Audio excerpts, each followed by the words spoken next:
Vidyasagar sporting ক্লাবের উদ্যোগে 31তম বর্ষে বার্ষিক ক্রীড়া অনুষ্ঠান ও রক্তদান শিবিরের আয়োজন করা হয়। 1/1 লকগেট রোডে 6 নম্বর ওয়ার্ডে চিতপুর বিদ্যাসাগর স্পোর্টিং ক্লাবের সহযোগিতায় বার্ষিক ক্রীড়া প্রতিযোগিতা, 1 ফেব্রুয়ারি স্বেচ্ছায় রক্তদান শিবিরের অনুষ্ঠান ও সন্ধ্যায় কম্বল বিতরণ ও কৃতি ছাত্রছাত্রীদের পুস্তক বিতরণ, 2রা ফেব্রুয়ারি মহিলাদের জন্য বস্ত্র বিতরণ ও সন্ধ্যায় বহুরূপী অনুষ্ঠান, 3রা ফেব্রুয়ারি বাগদেবীর আরাধনা ও সাংস্কৃতিক অনুষ্ঠান এবং পুরস্কার বিতরণ। এই দিনের এই রক্তদান শিবিরে মোট 100 জন রক্তদাতা রক্তদান করেন। চিতপুর বিদ্যাসাগর স্পোর্টিং ক্লাবের president Pappu Singh, vice president Sujoy Sarkar, secretary Birju Singh, vice secretary Samir Sarkar, মহিলা সদস্য ছায়া সর্দার, শম্পা প্রধান, স্বপ্না হালদার এবং মনমোহন সরকারের উদ্যোগে অনুষ্ঠানের আয়োজন করা হয়।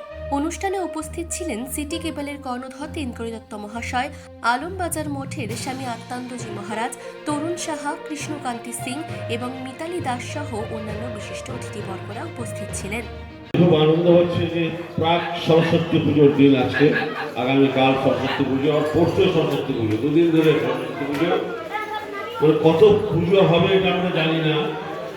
তো আজকে মহৎ অনুষ্ঠানে বিদ্যাসাগর স্পোর্টিং ক্লাবের উদ্যোগে রক্তদান শিবির, আমাদের মঞ্চে এসেছেন আমাদের প্রিয় জনপ্রিয় একজন নেতা পাপ্পু সিংজি, মিতাদি আছেন, সঞ্জু সিং, বিদ্যাসাগর আছেন, স্বামী বিবেকানন্দ এবং নেতাজি।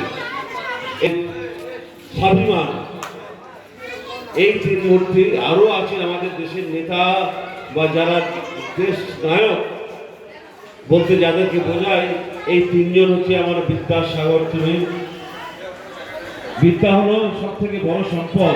আজকে আপনারা এই যে বিদ্যাসাগরের ছবি দিয়ে নিমন্ত্রণ করেছেন, আমাদেরকে আন্তরিক কৃতজ্ঞতা জানাই।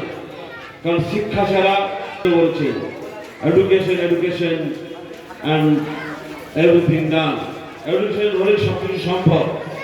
আর এই রক্তদান হচ্ছে মহৎ এক কর্ম উদ্যোগ, যা ছাড়া আমরা বাঁচতে পারি না। আমার হোক, আমার প্রিয়জনের হোক, পরিবারের হোক, রক্তের প্রয়োজন কারো না কারো মধ্যে হবেই। সেই জন্যে আমি বার্তা দিতে চাই, প্রত্যেক যুবক বন্ধুরা আমরা রক্তদান করুন। রক্তদান হচ্ছে একটি মানবিক দায়িত্ব, একটি মৌলিক দায়িত্ব বলে আমি মনে করি। সংক্রান্ত একমাত্র মানুষই দিতে পারে।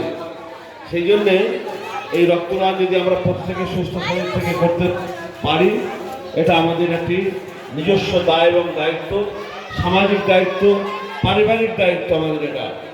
আজকে বিদ্যাসাগর অ্যাথলেটিক ক্লাব প্রথম আসছে এই জায়গাটাতে, এত সুন্দর 3টি মূর্তি এনগ্রেভিং আছে যে এটা আমাদের মাথা উঁচু করে চলবো, কিন্তু এই জায়গায় আমাদের মাথা নিচু করে আমাদের মাথা উঁচু করতে হবে।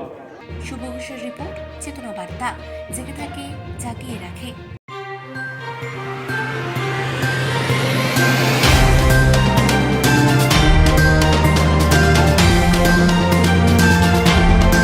চেতনা বার্তা, জেগে থাকে, জাগিয়ে রাখে।